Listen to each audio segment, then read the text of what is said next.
Sa oras pong ito mga minamahal, dadako na po tayo sa isa pinakamahalagang bahagi sa banal na gawain, pagkikinig ng banal na salita ng mahal na Panginoon. Kaya bilang pagalang sa banal na salita ng ating buhay na Diyos, munindog po kita tanan at ang balaang pulong sa atong dalaygon ug buhi nga Diyos pagdumalahon sa ating beloved ordained preacher Andy Binyas. Praise the Lord. Hallelujah. Hallelujah.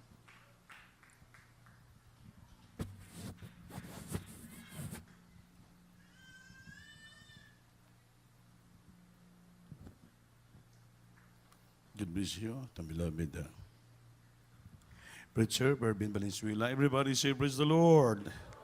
Taas yung kamay, minamal tayo, pwede malangin.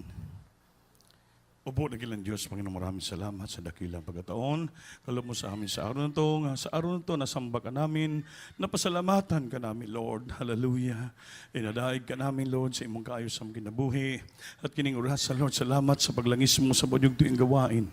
Joyful soul, malawitin sa lahat ng mga choir. Panginoon, hallelujah. Salamat sa matamis presensya. Pinadama mo sa amin. Lord, may ko ng tawad sa iyo. Langisan mo ako. Pagdala namin sahi mo, wala kami mo pagwala ka. Obey the mind, understand the blood, Lord, the guess, ibang Satan cast out. Hinosis to the first leading problem of pastor in time prophet of God. In Jesus' name, amen. Praise the Lord. Brother, say, praise the Lord. First of all, the highest praise, glory, honor, thanksgiving, and majesty only to our loving God, our dear Savior. And I give double honor and respect to our dearly beloved noble evangelist. Well, the talent be the prophet of our loving God, and always remember and cherish the blessed memories and the precious teaching of beloved stand Pastor Lina Almeida and all beloved children po. And I greet also my beloved wife, my children, my co-workers, my corporate, all of you, sa lahat po ng mga kapatiran ni Agaron, at sa lahat nating mga webcast viewer po nood sa buong bansa at sa buong daigdig. Everybody say, praise the Lord. Praise the Lord. At mga minamahal, tayo po ay mag-aaral salita ng Diyos.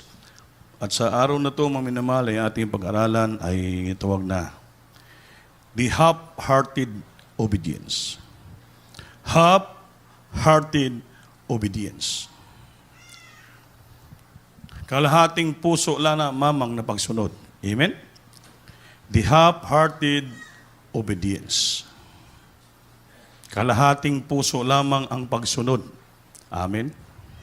Amen. Ngayon po, yung ating bersikulo, ito po'y makita natin sa the book of Jonah. Jonah po, isang propeta ng Diyos. At itong istorya po ay nahitungod kay Jonah. Amen? Amen? Sabi nga dito, when it comes to walking with God, there's no doubt that one of the central issues is obedience. Kung pag-usapan natin ang pagsunod sa ating mahal na Panginoon, ay walang pag-alinlangan, isa ito sa pinaka-sentro nga isyo ay ang gitawag na obedience, ang pagsunod.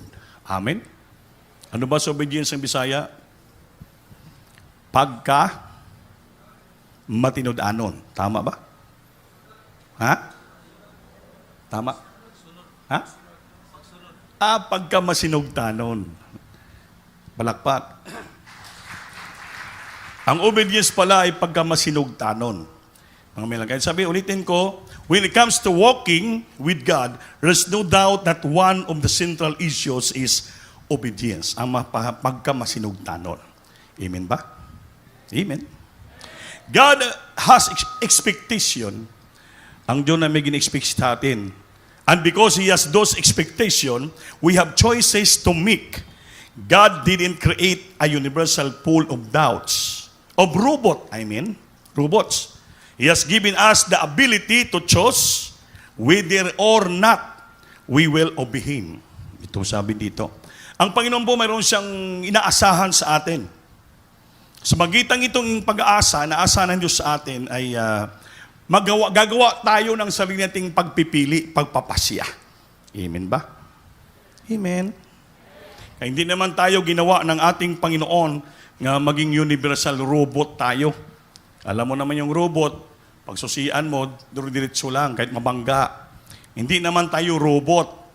Amen? mayroon tayong tamang pag-iisip. He has given us the ability, nigyan tayo ng ability, to choose, pumili, whether or not we will obey Him.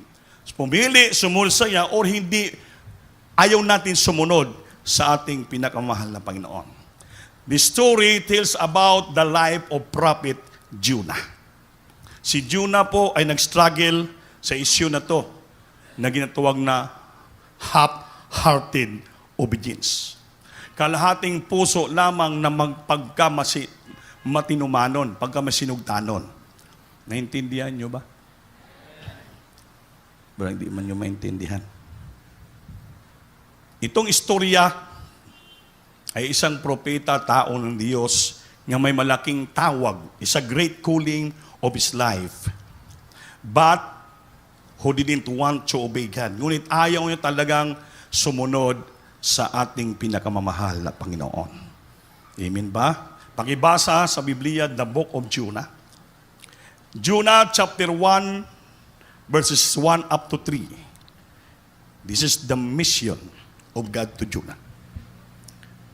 Libro sa Jonas, Kapitulo 1, versikulo 1 hantod sa 3. Karon ang pulong sa Ginoo midangat kang Jonas, ang anak nga lalaki ni Amitay, nga nag-ingon, Dos, tumindog ka, umadto ka sa Ninibe kanang dakong syudad, ug suminggit ka batok ni ana, kay ang ilang pagkadautan midangat sa akong atubangan. 3. Apan si Jonas mitindog aron sa pagkalagyo paingon sa Tarsis, gikan sa tubangan sa Ginoo. Ug siya milugsong ngadto sa Hopi ug nakakaplag og usa ka sakyanan paingon sa Tarsis, busa mibayad siya sa iliti ni ana ug misakay ni ana aron sa pag-adto uban kanila ngadto sa Tarsis gikan sa atubangan sa Ginoo. Amen. Praise the Lord. Hallelujah. Sa aklat ng Jonas, Kabanata 1, ang talata ay 1 hanggang 3. Ang salita nga ng Panginoon ay dumating kay Jonas na anak ni Amitay na nagsasabi, Dos, bumangon ka, pumaroon ka sa Ninibe, sa malaking bayang niyaon, at humiyaw ka laban doon, sapagkat ang kanilang kasamaan ay umabot sa harap ko. 3. Ngunit si Jonas ay bumangon upang tumakas na patungo sa Tarses mula sa harapan ng Panginoon. At siya ay lumusong sa Joppe at nakasumpong ng sasakyan na patungo sa Tarses. Sa gayoy nagbayad siya ng upa niyaon at siya ay lumulan upang yumaong kasama nila sa Tarses mula sa harapan ng Panginoon. Amen. Everybody say, praise the Lord. So nakita natin, pakinggan natin mamaya ng salita. Now the word of the Lord came to Jonah, the son of Amittai, saying, Arise, go to Nineveh, that great city, and cry out against it, for their wickedness has come up before me. Nakarating sa Diyos ang ilang mga kasamaan. But Jonah arose to flee to Tarsus from the presence of the Lord. He went down to Joppa and found a ship going to Tarsus. So he paid the fare. Nagbabayad siya. And he went down into it to go with him to Tarsus from the presence of the Lord. So sa unang istorya, ito po, this is the mission of God to Jonah. Kitang Kristiyano, tinawag tayo ng Panginoon, lahat tayo, mayroong iba-ibang purpose ang Diyos and mission in our life with our calling. Amen ba? Amen. Amen. Si Jonas, ang propeta, man of God, so tinawag tayo maging preacher, tinawag tayo maging manggagawa, tinawag tayo maging choir members, any kind of choir, adults choir, finest choir, children's choir, youth and singles choir, tinawag kang musician. So lahat po tayo may mga mission. Amen ba? Isa lang yung mission natin. Pag binuo as a whole, isa lang ang mission natin. Why we called by the Lord in this ministry, isa lang ang mission natin. Anong mission natin? This mission is a great commission. To go throughout the world and preach the gospel to every creature. Amen? Umalis tayo, iti pangaring Bangilo sa buong daigdig upang maraming tao magkaroon ng kaligtasan. When we are in the church, we are authorized and mandated by our loving God to go and preach the gospel. Although you are not a preacher, you are not a preacher, or you are not a pastor, you are entitled to go and preach the gospel because you are belong in the church of the living God. The church has a power authority to preach the gospel. Hindi magkaalam, hindi ka bersikulado, pero yung testimony nangyari sa buhay mo, the miracles happen in your life, yan pong malaking testimony mo to share the people outside upang sila makarunig ng salita ng Diyos sa magitan ng testimony how God works in your life. I-testify mo sila upang sila madala mo dito. Dahil ang testimony mo sa buhay, malaking bagay na sabihin mo sa mga tao nga ang Diyos na pinaglingkuran mo, buhay at makapangyarihan. Tinawag tayo iba-ibang mission, tinawag tayo iba-ibang gift, iba-ibang klase ang pagkatawag sa atin. In the church, pero lahat tayo, may mga isa lang ang ating mission, pagligtas ng maraming kaluluwa. Amen ba? Amen ba? That's why kung magkusada tayo, kasama yung mga musician, kasama yung mga preachers, mga prayer warrior, kasama yung mga choirs. Bakit? Lahat tayo may mission. Choir to sing to the Lord, so that to invite people, marinig nila sa liang kantahan, ma-revive sila, kausapin sila ng Panginoon, yung musician, marinig magandang tugtugan, hipuin sila ng ating mahal na Panginoon. They come to the Lord by means of the touch ng puso sa pag-awitan natin, pagtugtugan natin, lalo pag-preach ng Ebanghelyo, isa lang po ang mission natin. Kailangan ipakita natin sa Panginoon na lahat tayong tinawag ng Diyos, and we are called by this ministry, by the Lord, only in one mission. Dapat lahat tayo dito na nandito lahat. Although you are an ordinary member, hindi dapat tayo makita ng Diyos nga ang ating pagsunod ay kalahati lang ng ating puso. Not only half-hearted obedience. Maraming Kristiyano, mga half-hearted obedience lamang. Amen? Lord, I am willing. I will go, Lord. Pero makita mo sa kanilang ginagawa, minsan, dalawa ang ilang pinagkawilihan. Yun ang tawag na half-hearted obedience. Like Jonas. Arise and go to Jonas. Pangalibang-hilyo, maraming maligtas to. Alam mo pilang tao sa Ninibe? 120,000 souls. Na sila lahat ay makasalanan. Gusto ng Diyos, iligtas sila. Ang Panginoon nagkaroon ng piti, pagmamahal sa kanilang mga tao doon. Kaya inutusan si Jonas pupunta doon sa Ninibe para pangaral Ebanghelyo, para makapagsisi upang sila magkaroon ng kaligtasan. But ang tanong, bakit si Jonas hindi pumunta sa Ninibe? Ito mga tanong. May kadahilanan minsan. Maki-amen ba kayo? Amen. Jonas received a mission from God. Mission. His mission is to go to the great city of Nineveh and preach and miss the message that God has given him. So, but there's a problem that Jonah doesn't like the mission. May problema dahil hindi nagustuhan ni Jonas ang sugo at mission na binigay sa kanan ng Diyos. Bakit po? Si Jonas naging emosyon. First of all. Bakit po? Dahil alam ni Jonas, ang mga tao doon sa Nineveh ay mga Assyrians, mga powerful, ng powerful empire, at sa Nineveh ay men, at that is a royal city. Mga tao doon, mga agresibo, talagang mapusok, yung mga tao matatapang. Pati yung mga neighbor nila, mga kaskapwa na gina-invade nila, ibang mga country gina-invade nila, at nilulupig nila, subjugating, ginalupig nila. Kaya mga minimal, yun po ang isa na bakit hindi nagustuhan ni Jonas ang utos ng ating mahal na Panginoon. Minsan tayong Kristiyano, inuutusan tayo ng Diyos sa gawin ito. Ngunit minsan, naging Jonas tayo. Bakit? Tinitingnan po natin yun sa unahan. Ayoko doon, mahirap. Mga tao doon, mga salbahe. Ayoko doon, walang makain. Ayoko doon, malungkot. Ayoko doon, walang kasiyahan. Ayoko doon, malayo sa syudad. Marami tayong kadahilanan. Amen? Amen. Gusto ko magpagamit, pero apan. Marami tayong mga apan. Marami tayong mga off-limit sa ating buhay. Pero gusto natin. We are willing to go to do the will of God. Pero minsan, may umahati sa puso natin. Tandaan natin mga minamahal, kinanglan masurvive natin ito, makonquer natin ito, yung hati, may kahati yung puso natin. Upang maging wholehearted Christian tayo to obey the Lord.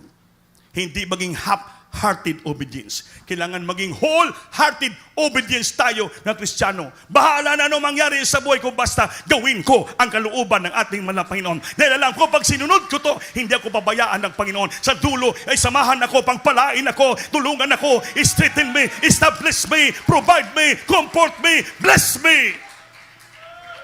Dahil yung nagtawag sa atin ng Diyos, hindi po Diyos-Diyosan. Siya pa'y Diyos lumikha ng langit at yuta. Siya po'y makapangyarihan.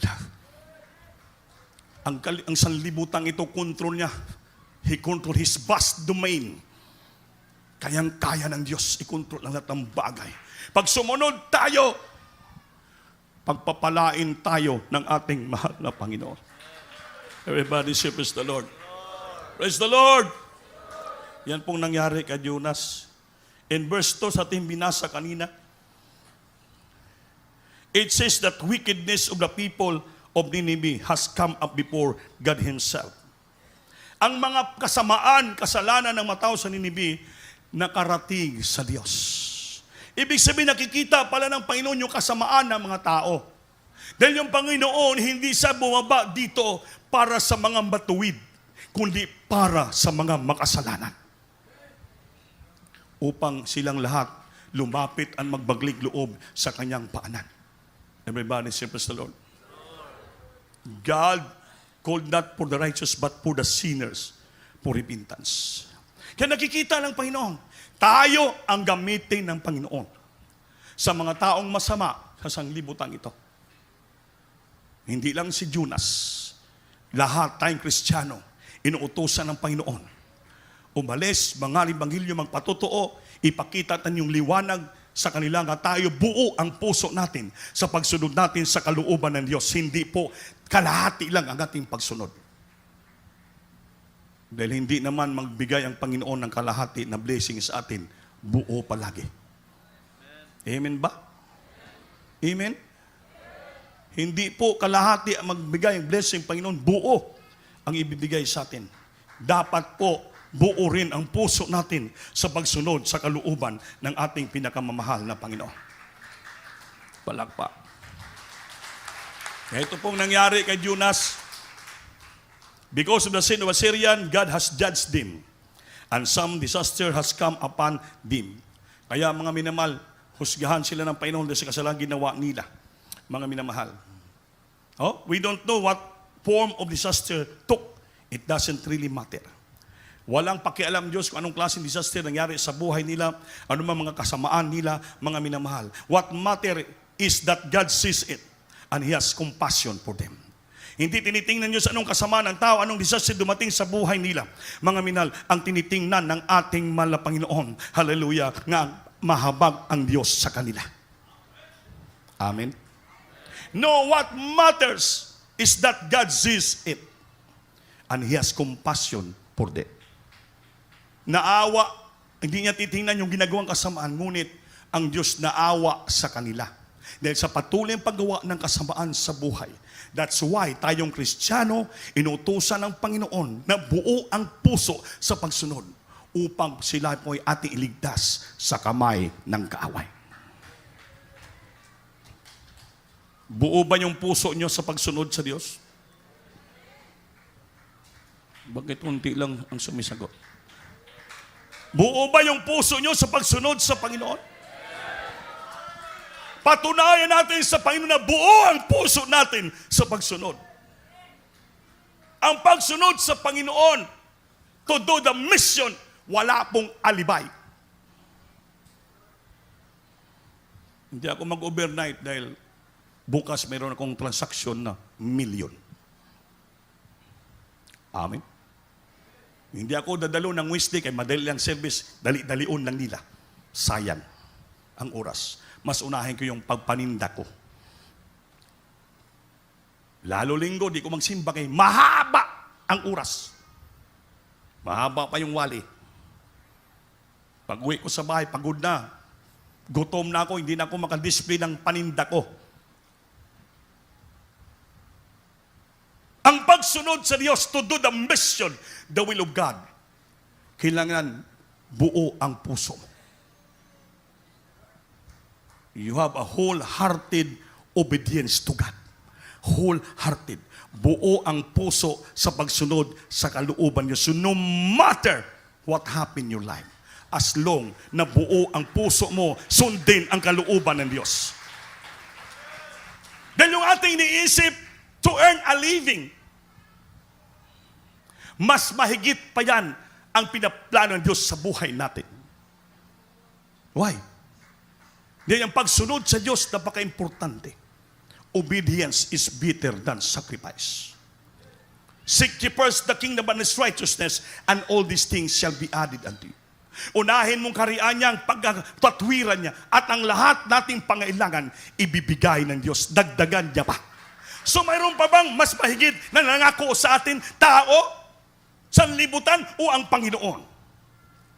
If our heart is whole, buo ang pagsunod natin sa Panginoon, walang makaalibay sa iyo, walang makapigil sa iyo if you are doing what is right and holiness, righteousness sa kalooban ng Panginoon. Then you believe and trust the Lord. Kapag ginawa mo ni kalooban, inuuna mo siya sa unahan, naghihintay na ang grabing pagpapala. Kung hindi man ngayon, bukas makalawa. Bakit po? Alam niyo ba yung ugali ng Panginoon? He's a God na full of chances. He gives us always a second time. Bibigyan tayo ng pangalawang pagkakataon. After our failure, but always seek and suiting the Lord, nagsisisi ka, nalungkot ka sa pag-disobey mo, ang Panginoon may magandang plano sa ating buhay. Like Jonas. Si Jonas sumail. Ngunit mga minamahal, may nakaprepare na pagpapala Diyos sa buhay ni Jonas. Dahil ang Panginoon sa kanyang kabaitan, hindi sa humihinto na tayong po'y pasunurin sa kanya't pagpalayan. Dahil bakit? Hinaghirapan niya tayo. Anak na tayo ng ating mahal na Panginoon. Sometimes we fail. But still ang Panginoon nanatili ang kanyang katapatan sa ating buhay. He always given us a second time. Amen? Umalis si Jonas, sumakay, sumuwil. Ang ginawa, pupunta sa ilalim, patulog-tulog. Ang sarap ng tulog ni Jonas. Nagpadala ang Panginoon ng grabing unos sa dagat. Tempest the sea. Halos mawasak ang barko at malunod ang mga tao. Ang mga tao ni mga pagans, mga pagano, walang Diyos. Mga reliyoso. But nung dumating ang grabing unos bagyo, halos mawasak yung barko. Lahat sila natutong manalangin, tumawag sa Diyos. Amen? So may purpose pa rin ang Panginoon, although they are pagans. Pinunta ng kapitan sa ilalim, may tao, grabing hagok ni Jonas. Baka may tutulog yan, marang si Jonas. Baka matumba ka nan, matumba yung barko mo dyan. Amen? Hoy, taga saan ka ba? Ba't hindi ka nanalangin? Si Jonas, propeta, manugad Kristiyano, pero grabe ang alon, hindi marunong manalangin. Bakit? Yung puso niya sumuway sa Diyos. Pag sumuway ka na sa Panginoon, yung puso mo kalahati lang natira, hindi mo na kayang manalangin at tumawag sa Diyos. Di alam mo yung ginawa mo, masama. And you know, hindi ka pakinggan ng ating Panginoon. Sabihin, disappointed si Jonas. Frustrated siya. Dahil niya nagustuhan ang mission na binigyan ng Diyos sa kanya. Higo! Lumalis siya, pero iba ang kanyang pinuntahan. Nagdrulat si mga tao para malaman kung sino bang nagkasala dito sa loob ng barko at siya bang dahilan kung bakit binagyo sila. Pagbunot-bunot nila, si Jonas na nakabunot. Sabi ng kapitan, taga saan ka ba? Sabi ako, Hebrew, anak ng Diyos. Ha? Ba't hindi ka marunong manalangin? Alam ko, sinuway ko ang Diyos. Kaya wag na kayo matakot. Gawin nyo na. Alsahin nyo na. Itapon nyo na ako sa dagat. Sabi ng, hindi pwede. Baka makasala kami sa Diyos mo. Hebrews ka pala. Ipag-pray natin na kung gawin namin ito, hindi kami magkasala. Hindi kayo parasahan ng Panginoon. Basta sundin yung sinasabi ko. You hold me. Iitsa nyo ako. Nanalangin pa yung mga tao, yung kapitan. Lord, kung gawin namin sa taong ito, huwag mo naman kami parusahan at papatayin. Siyang nagsabi, itapon namin siya. Sabi niyo, ayaw na patagali. Tinapon si Jonas. Pagtapon kay Jonas sa dagat, kumalma ang dagat. Everybody say, praise the Lord. Praise the Lord. Kaya grabe yung plano ng Diyos. Sabi dito, God doesn't give up to Jonas. Ang Panginoon hindi siya nag-give up sa plano sa ating buhay. Mag-amen ba tayo? Because just as well for us what we are served, a gracious and merciful God. Yan po. Ang Diyos kasi natin na pinaglingkuran, puno sa grasya at puno ng awa. That we serve a gracious and merciful God. Palakpakan po natin ang ating Panginoon. Kaya dalawang reason kung bakit si Jonas wala siya nagsagawa ng kanyang mission.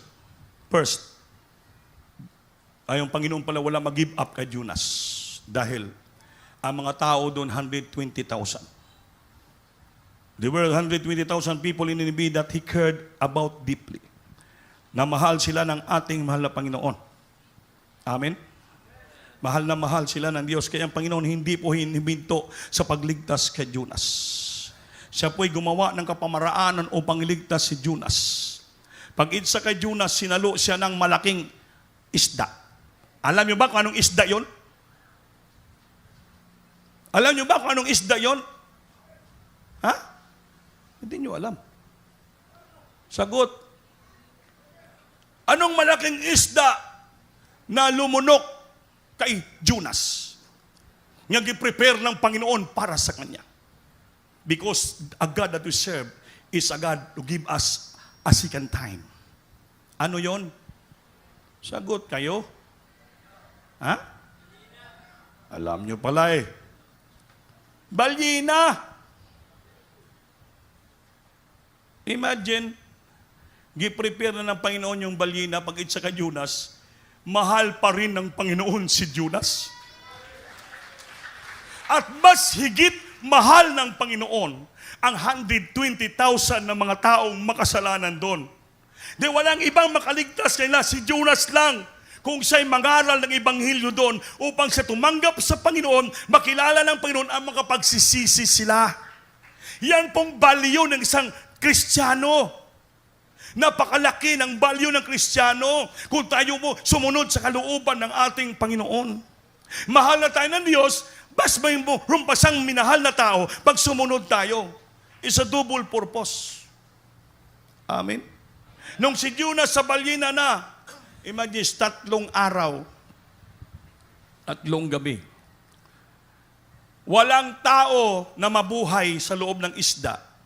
3 araw, napakabaho.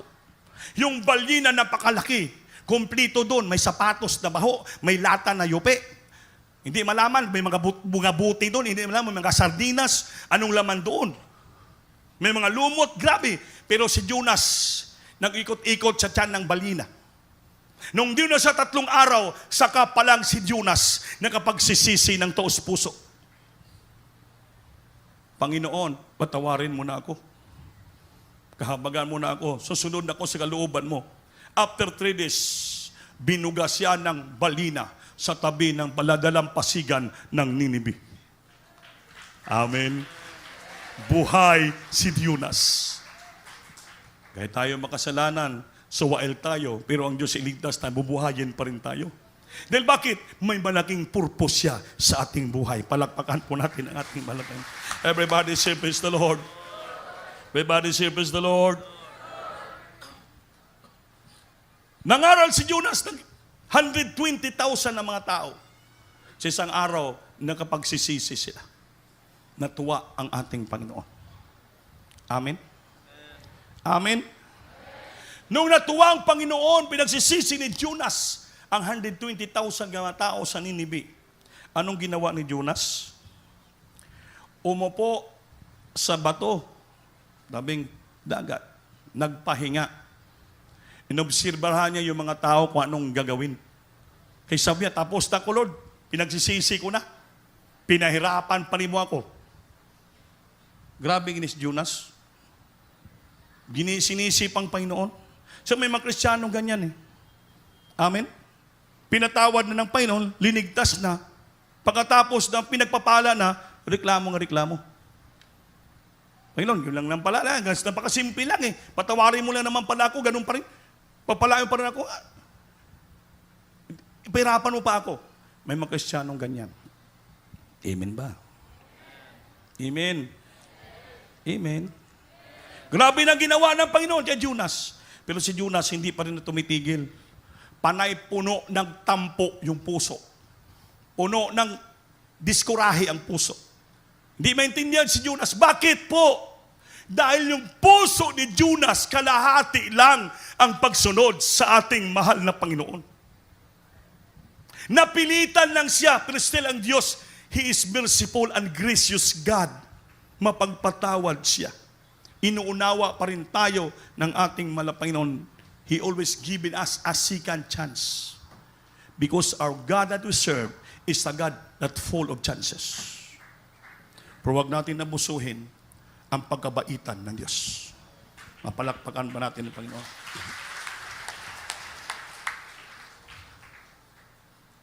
Amen ba? Amen ba? Ngayon, si Jonas umupo doon sa puno ng kahoy. Nagpahinga. Nung nagpahinga, ang nangyari, nagpadalang Panginoon ng uod. Kinain naman ng uod ang dahon nga tumatabon sa mukha ni Jonas. Amen. Nung tumatabon, nasuko na naman, nagalit na naman si Jonas.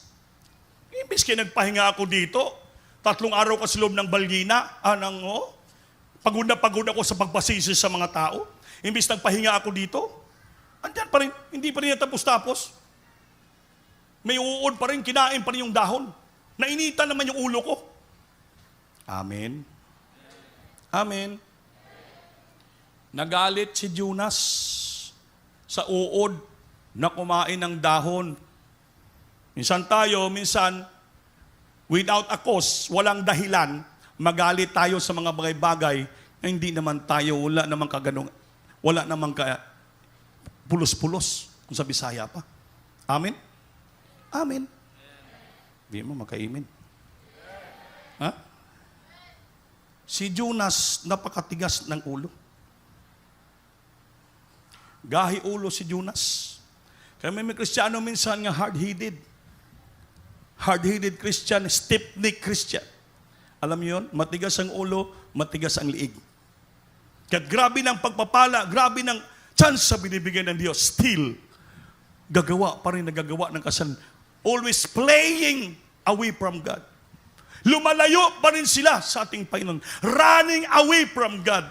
Playing away from God like Jonas. Dapat pinagpala na tayo.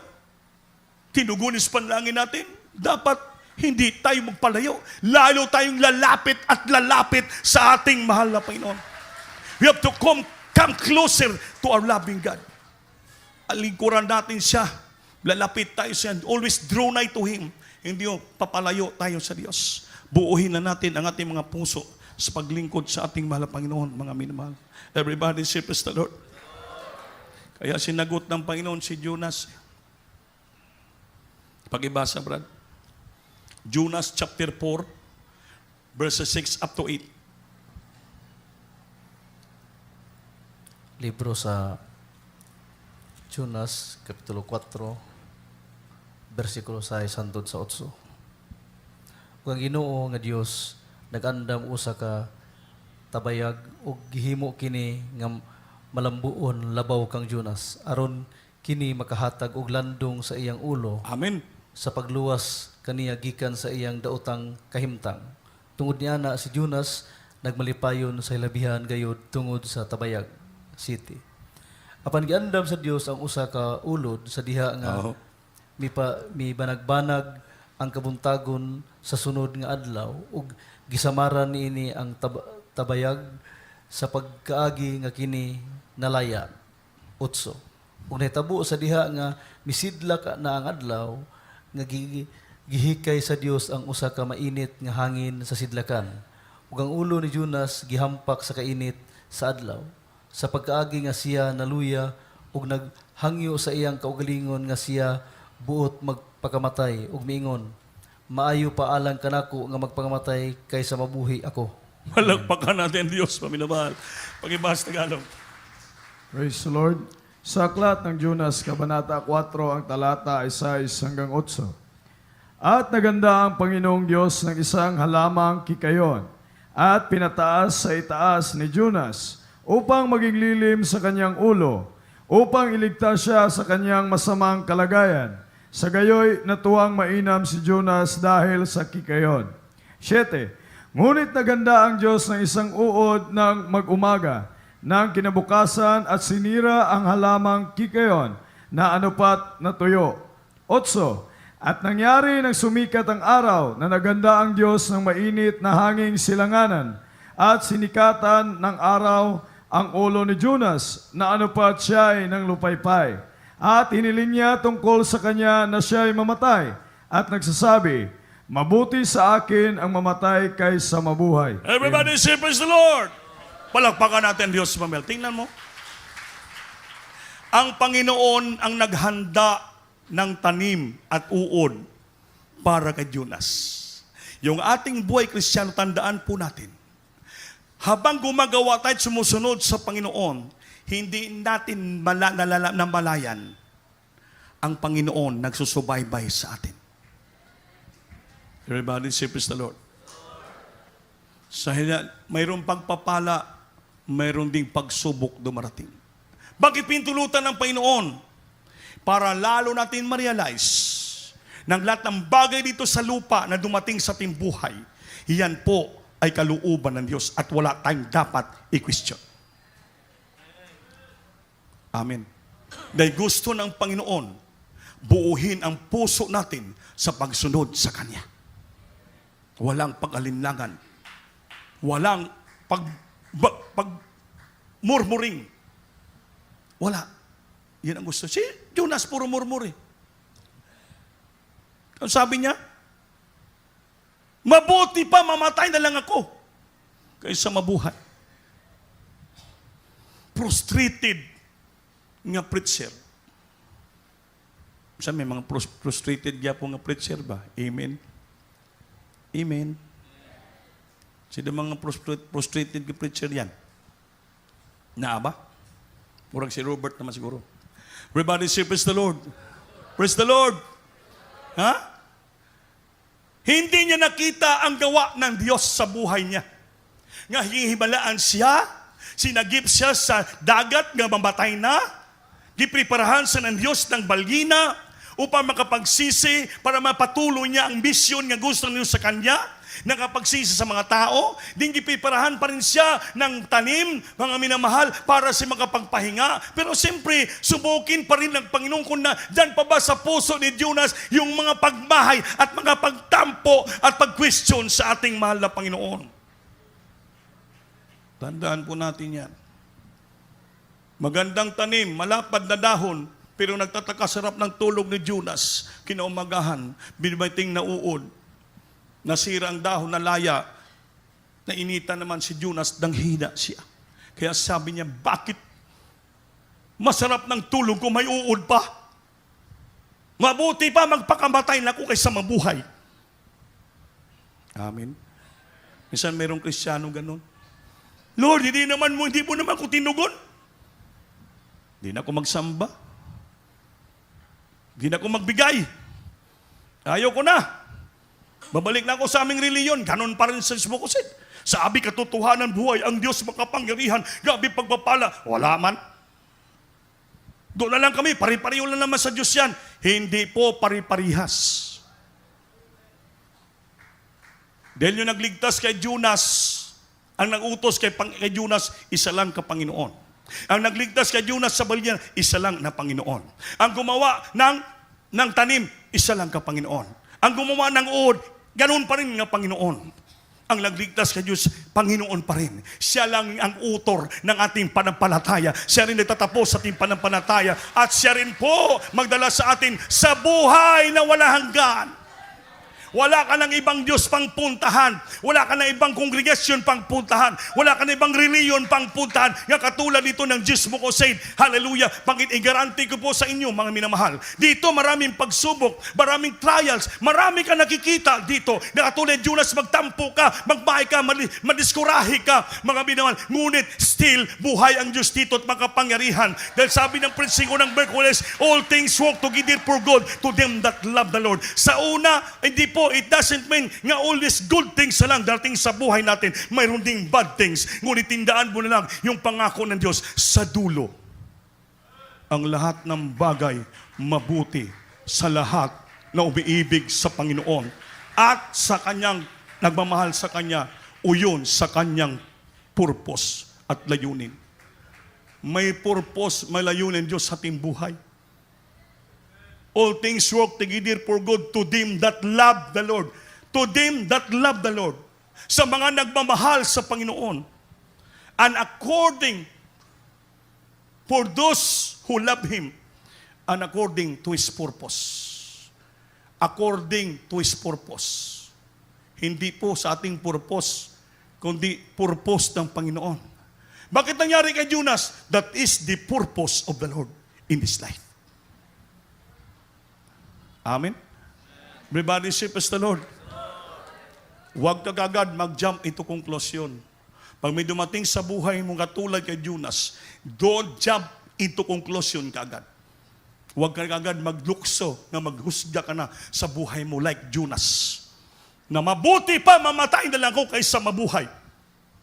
Bakit kung mamatay ka ba? Sinong may-ari ng buhay? Ang tanong. Sinong may-ari ng ating buhay? Sinong nagbibigay ng ating hiling at buhay? Kita ba? Sino bang nagdudugtong ng buhay? Kita ba? Ang nagdudugtong ng buhay natin, ating buhay nagbubula sa isa lamang ka Diyos na makapangyarihan ang ating Panginoon si Kristo. Tandaan po natin, mga minamahal. Everybody, say, praise the Lord. Anong sabi ng Panginoon kay Jonas? Pakibasa. Jonas chapter 4, verses 10 up to 11. Basahin niyo, mga minamahal. Libro sa Jonas, Kapitulo 4, versikulo 10 hangtod sa 11. Kung ang Ginoo miingon, ikaw may kaawa alang sa tabayag. Nga tungod niya na ikaw wala maghago bisan sa pagpatubo kaniya. Ulitin. Atong utrohon sa versikulo 10. Ang Ginoo miingon, ikaw may kaawa alang sa tabayag. Nga tungod ni ana, ikaw wala maghago bisan sa pagpatubo kaniya, nga miturok sa kagabion ug namatay sa sunod nga gabi. 11. Ug dili ba di ay bation ko ang kaawa alang sa Ninibe, kanang dakong syudad, diin na nagpuyo ang kapin sa usa ka gatos ug kaluhaan kalibo ka tawo, nga dili nga ni makaila sa kalainan sa ilang tuong kamot ug sa ilang kamot nga wala. Ug atua usab ang daghang mga kahayupan. Amen. Hello. Praise the Lord. Hallelujah. Sa aklat ng Jonas, Kabanata 4, ang talata ay 10 hanggang 11. At sinabi ng Panginoon, ikaw ang nanghinayang sa kikayon na hindi mo pinagpagalan Amen. o pinatubo man, na sumampa sa isang gabi at nawala sa isang gabi. 11. At hindi baga ako manghihinayang sa Ninibe, sa malaking bayang yaon, na mahigit sa 120,000 katao, na hindi marunong magmuni-muni ng kanilang kamay at ng kanilang kaliwang kamay, at marami ring hayop. Amen. Palakpakan mo natin, Diyos. Sinumbatan ng Panginoon si Jonas. Bakit naawa ka sa dahon nga hindi man kang nagpatubo? Nga kung ako man ang magbuot kung mamatay sila ngayon at bukas, gabi iwala na. Lalo ako naawa sa mga tao sa Ninibe. Gaya ka wala ka maawa. 120,000 nga mga tao makasalan sa Ninibe na hindi alam kung saan mong paroon, saan maparito. At silang maraming mga livestock, mga kahayupan. Alam mo kung sumunod si Jonas ng maayos, si Jonas maging milyonaryo ditong lagara sa Ninibe. Bakit? Ang mga tao doon, mga morons, ibig sabihin, walang tamang utak. Hindi alam kung saan pupunta.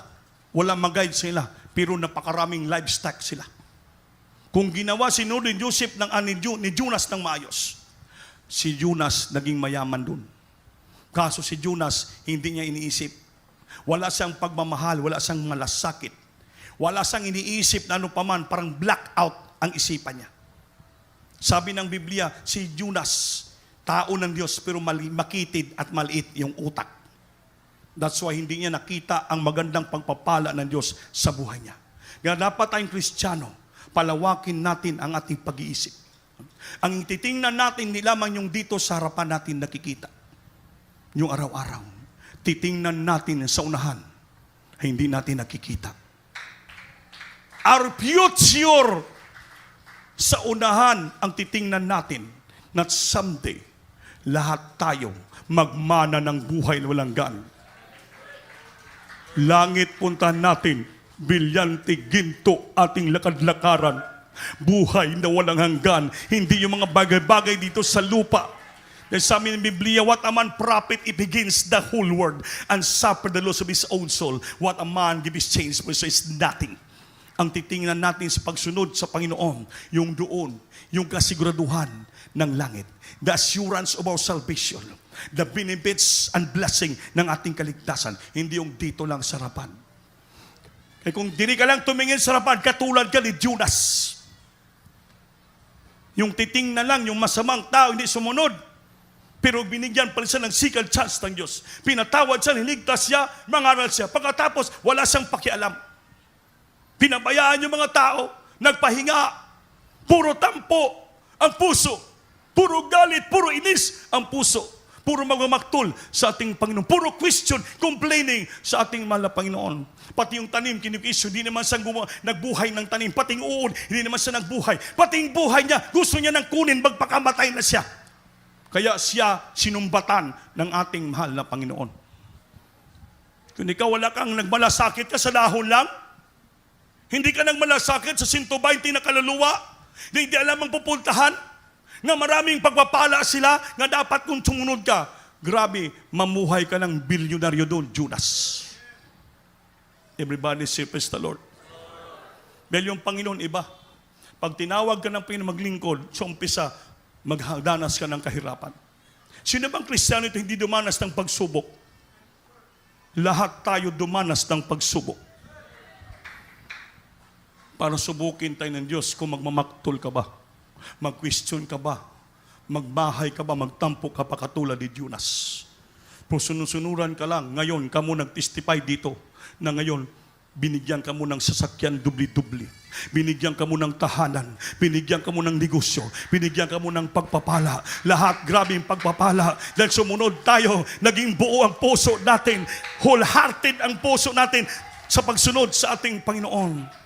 Nang buo na kayo magbigay ng desyo ninyo, pinagpapala ka Diyos. Noon, ang binibigay nyo ng ikapulo lang.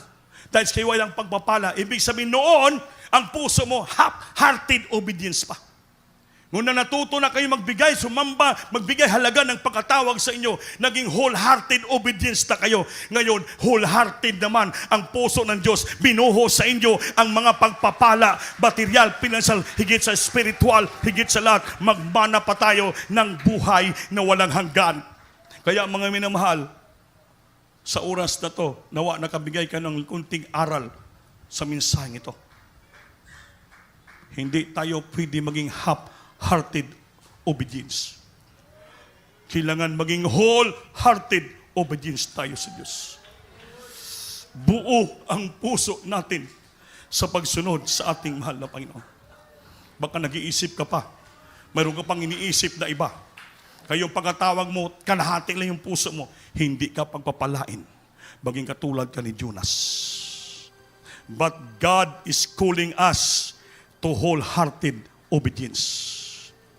Ang Panginoon tumawag sa atin upang maging buo ang ating puso sa pagsunod sa Kanya. Hindi po kalahati lang yung puso natin sa pagsunod sa Kanya. Ngayon nababasa ng Diyos ang puso nyo. Kung kalahati lang bang pagsunod mo sa Panginoon ay kung buo ba? At marami ka pang question. Sarapan ng Diyos, tanggalan na. Papasukin mo banal ng Spirit. It's time to repent like Judas. Remove all complaining sa ating puso.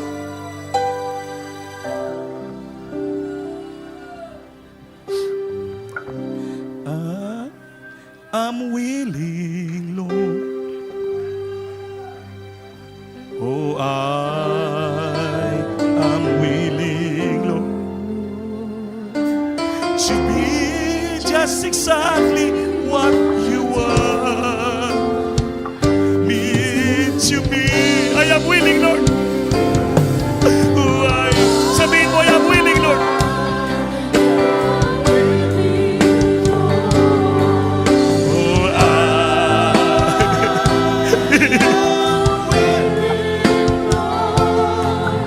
To be just exactly what you want me. I am willing. I am willing to be your Lord. Buong puso ko, sumunod sa iyo, Lord.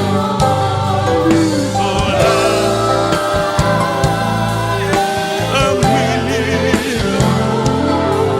to be just exactly what you want.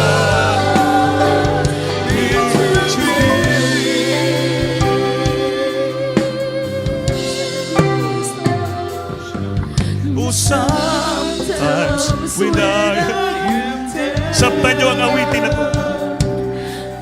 I don't feel around, oh Lord. Feeling so sorry for me. Not knowing that all to what you want me to see.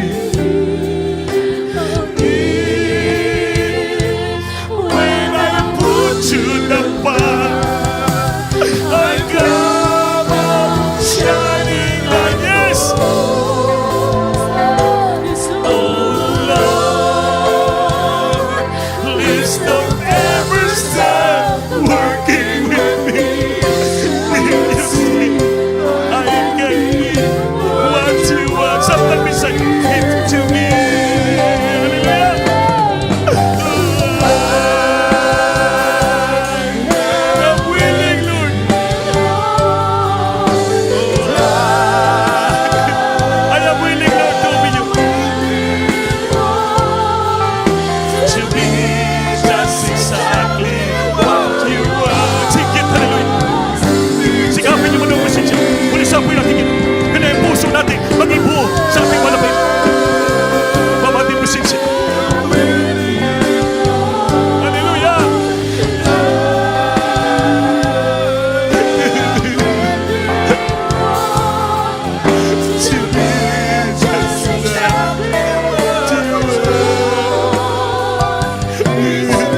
to be just exactly what you want me to be.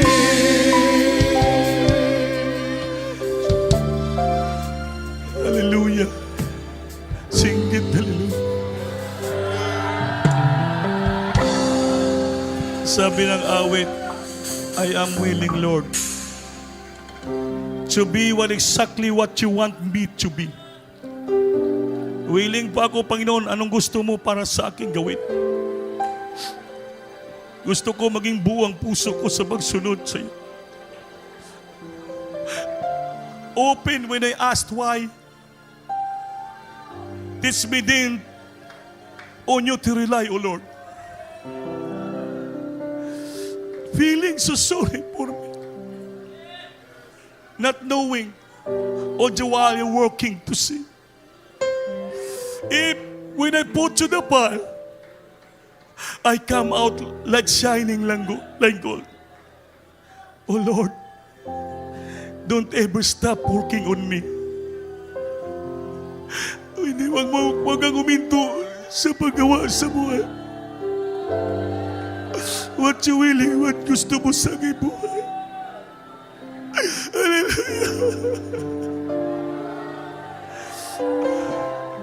Create in me a wholehearted obedience, Lord.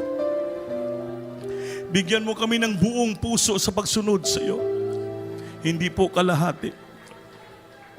Dahil gusto namin ng langit.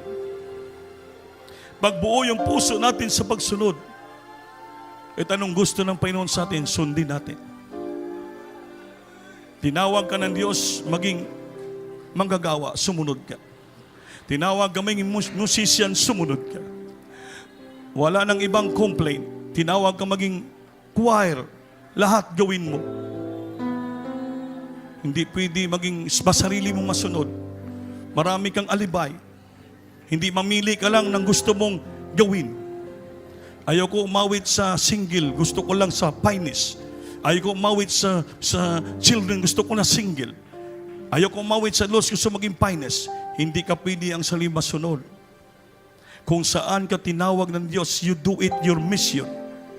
Gawin mo ang mission mo nung unasa ka tinawag ng Diyos. Hindi o mamili ka ng gusto mo katulad ni Jonas. Sumunod siya pero namili siya. Hindi siya tumuloy sa Ninibe na mayroon ng grasyang pagpapala, tumuloy sa Tarsis. Kaya napahamak si Jonas. Nung napahamak pa siya, saka pa sumunod. Huwag natin gawin si Jonas. Mapahamak pa tayo, mapalo pa tayo, saka pa tayo sumunod. Mahirapan na tayo. Puro lang tampo, depression, frustration sa puso natin. Hindi natin nakikita ang magandang plano ng Diyos sa buhay natin. Hallelujah! At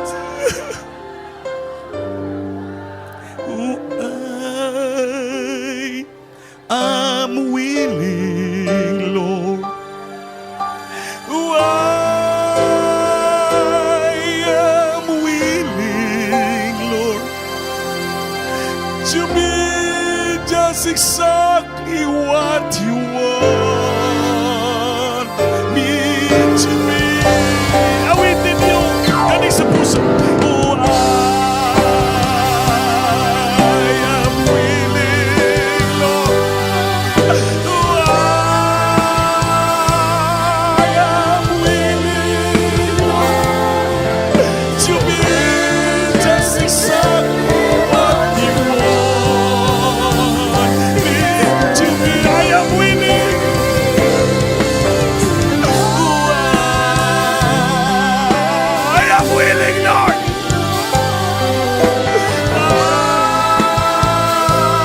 am willing, Lord, to be just exactly what you want me to be. To be just exactly what you want me to be. Samdan yung awit niya. To be exactly what you want To be what exactly want me to be. Gawin mo, Lord, ang tama para sa akin. Ng aking dapat gawin. Hindi ng sarili ko ang desisyon ang masunod. Because I am now a wholehearted heart to obey you. Kaya mamalalahanin yung kabutihan ng Diyos sa oras na to. Magsisi po tayo. Si Jonas nagsisi. Sa loob ng tiyan ng balina, pinatawad siya ng Diyos.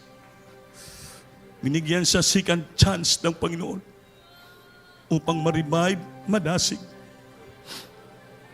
Magawa niya ulit ang misyon ng Diyos para sa kanya. Minsan tayo sumusuway. Tayo po'y nag-disobey sa gusto ng Diyos sa atin. Sarili natin masunod. Para tayong si Jonas, kalahati lang yung puso natin sa pagsunod. Ang kabila sa Panginoon, ang kabila sa labas. Hindi po pwede yan. Kailangan kong tinawag ka ng Diyos, buo ang puso mo sa pagsunod. Ibuka bibig mo, sabihin mo yung totoong pagsisisi sa oras na. Katulad ni Jonas, totoong pagsisisi. Tinuod niya pag hinulsul.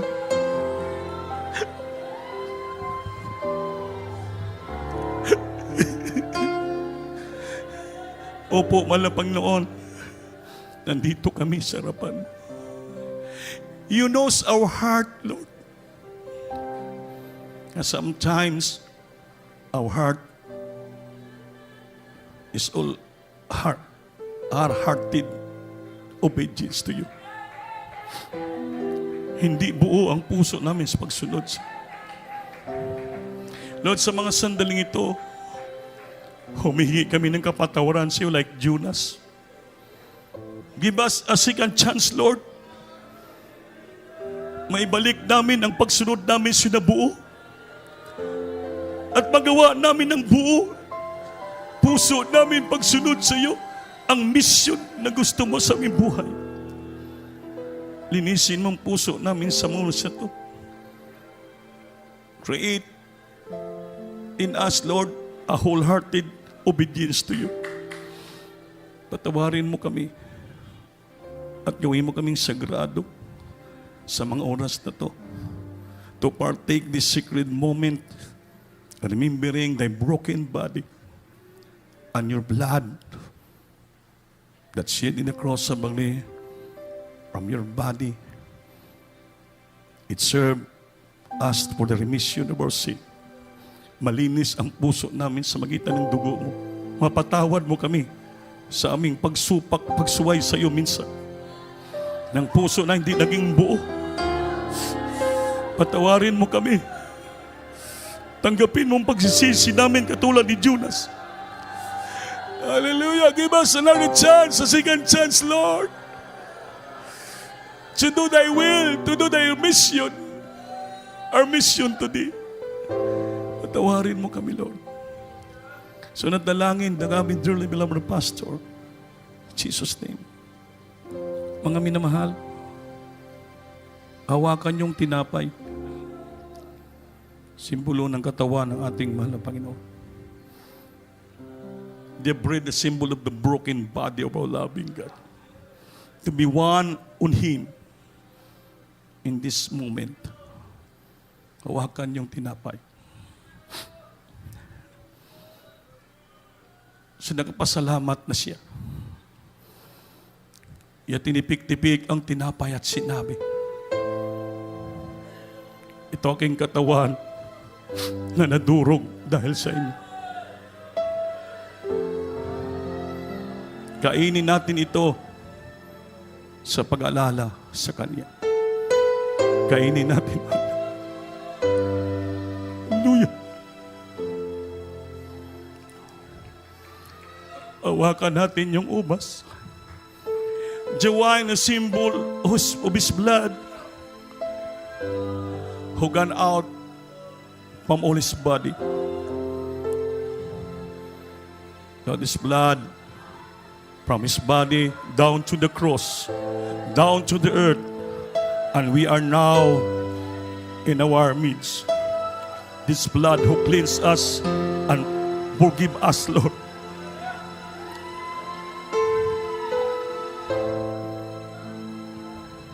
Pagkatapos sa hapunan, iyang kinuha ang kupa at sinabi, itong bagong testamento ng aking dugo, gawin niyo ito sa palagi sa pag-alala sa akin. Inumin natin. Hallelujah!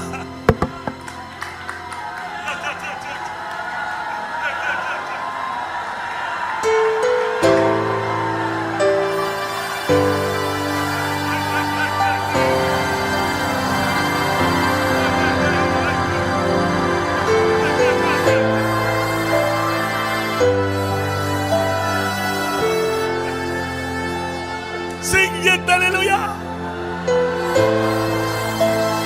Purihin ka, Lord. Thank you so much, Father. Thank you, Lord, for forgiving us, oh God, to build us, hallelujah, once again.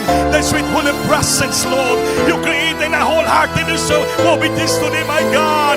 Thank you so much, Father. We worship Thee, we praise Thee, we thankfully exalt Thy great money for my Jesus, hallelujah. The holy and righteous God, for your love, mercy, compassion, for the forgiveness, Lord.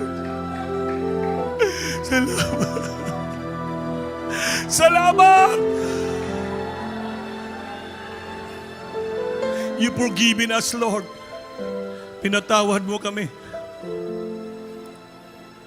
And I believe that today, you created us a wholehearted obedience in serving you, Lord. Thank you so much for this great message of the salvation of given to us, Father God. Purihin ka, purihin ka, purihin ka, purihin ka, purihin ka. Salamatan ka, Lord. Thank you, Jesus. Thank you so much, Lord, for the time given to us today, my God. Thank you, Lord. Mga minamahal, habang nadaman yung presensya, ipatong kamay sa ulo niyo. Lahat tayo mag-rebuke with all power authority. Manalangin tayo. Opo na kilin Diyos sa mabalat sa pangalan ni Jesus. To the first prayer of our dearly beloved Rambuliban, yes, with us Almeida. Together with our webcast viewer who are watching right now, Lord, abutin mo siyang kapangyarihan kamay mo. For the great name and power of God, abutin mo sila. Makanakan mo, Lord, sa oras na to, may mga taglayang karamdaman, may mga problema, kawadong kapiyos kalayon sa puso, alisin mo, napulitan mo ng buong puso ng pagsunod sa pangalan ni Jesus. Di mo infirmity, the sickness and disease, cast out, cast out, cast out from in the might of Jesus. Be healed, let out, be filled, let out. In Jesus' name, be complete, my God. Bless Him so much, my God. In Jesus' name, receive healing right naman. In Jesus' name. Hallelujah. Palakpakan natin Diyos, mga minamahal. Everybody say, praise the Lord. Lahat tayo tumayo. Taas yung kamay. Sumigyaw tayo ng malakas. Hallelujah, praise the Lord. Hallelujah, praise the Lord. Hallelujah, praise the Lord. Hallelujah, praise the Lord. Mamanali tayo magtagal. Mga minamahal, kukuha tayo ng abuloy. Tabang ba tabang? Ang atong beloved igsoon, Brother Lito Apos, isang ating prayer warrior diri at isang adult choir, kinuha na po siya ng Panginoon kahapon. So, gipapahulay na siya. So, bilang Kristiyano, isa tayo sa katalawas ni Kristo, obligasyon natin magdinabangay. From your heart, ang itabang nyo, kay nakita niyo mas balito, walang-wala. So, tabangan natin. Kuha tayo ng abuloy. Abuloy muna kunin natin para kay Brother Lito. Asa man na burol si Barlito, Brother Nito? Saan si Brother Lito nakuhan? Ang lawas ni Brother Lito saan? Asa na butang? Sa Ilabalay, sa Lumbo. Sa mga Tagalog-Bihidol, mga kamunito, o niya, maganto dito, duwa ang kinuha ng Panginoon. Derberlito kahapon, kayo ng gabi yung kapatiran si Brother Daniel Alibangbang. Alibangbang ramaplido. taga-Lumbia naman, yung maitim na brother na matagal na na-save sa, sa Manuel Biga. Pero dumalo na dito, nagbalik na siya. Kagabi yung pamangkin niya, nag-ano dire. Nalangya po silang lugar sa Lumbia. Kaya, sige lang po, mga minamal, usama na ito, duwaman. Kaya, sa sunod na lang siguro yung isa. Unahin mo natin si Brother Lito Apos. Dakilang Diyos, pagpalayan mo mga kapatiran, walang sawang nagmamahal. Silang kapwa Kristiyano.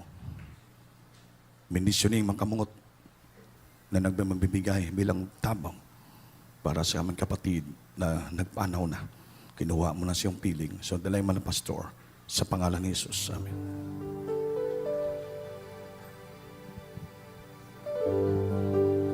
Bigay ka at ika'y bibigyan.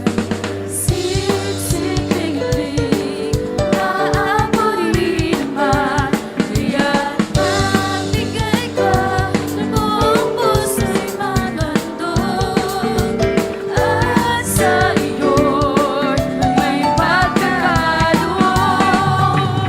Magbigay ka at ika'y bibigyan. Siksik-lig-lig, aamunin man. Kaya't magbigay ka ng buong puso'y magandog. At sa iyo may pagkakaloon. At sa iyo, May pagkakaloon. at sa iyo, May pagkakaloon.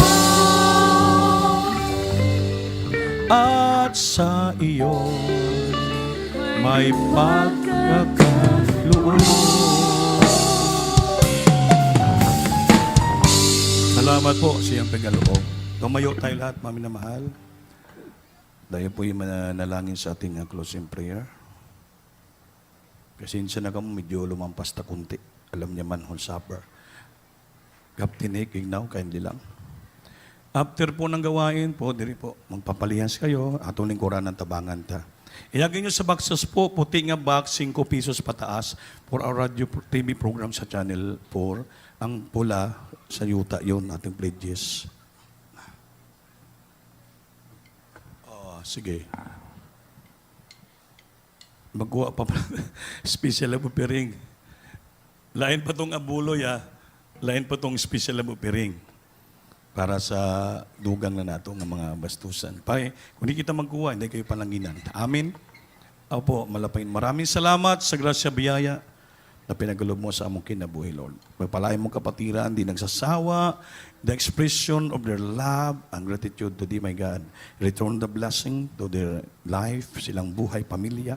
Panginoon, silang binibigay sa unang dalim na pastor sa pangalan ni Jesus. Amen.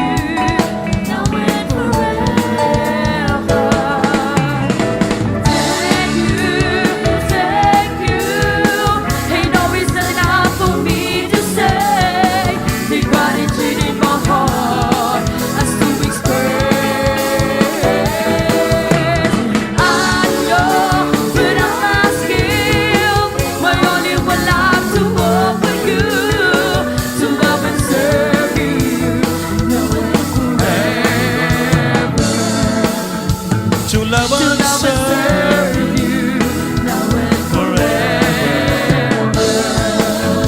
To love and serve you forever. Amen. Everybody service the Lord. Sinsya na kayo minal, kinadali na ito kay basi magabihan mo. Manindog tatanan mo minamahal. Itong bilabil cup. Nick, ignaw, pag-pray mo na ang ating closing prayer. Hallelujah, Jesus. God bless you po sa ating beloved ordained preacher. Magampo ta mga igsuon. Labing balaan og maluluyon nga Ginoo. Salamat sa imong banal nga gawain nga gikan pa sa pagsugod hantod sa pagtapos, mahal na Panginoon. Tinud ka nga nakig-uban ka namo sa imong presensya. Tungod kini nga dunay nagampo kanunay. Yes. Ang imong propita mong beloved honorable pastor, mahal na Panginoon. Salamat sa tanan, mahal na Panginoon. Bisan pa sa pulong nga mga panalangin nga among nadungog, mahal na Panginoon. Nga kini nagsilbi, naghatag ka na mugdugang kabaskog sa among espiritual na aspito, mahal na Panginoon. Ginoo, nagampo usab kami sa among mahal na pastor na we pray for his health and long life, O God. Yes. Bless him so much along with all his household, mahal na Panginoon. Yes. On our way home, mahal na Panginoon, do not allow us any untoward incident Yes. that might be falling on our way. Right. Lead us safely and safely and comfortably in Jesus' name. Amen. Amen. God bless you po. Beloved Kap. Maglamanuay kita minamahal. We love you in the Lord. Our dear Jesus loves you more. Magpalihan.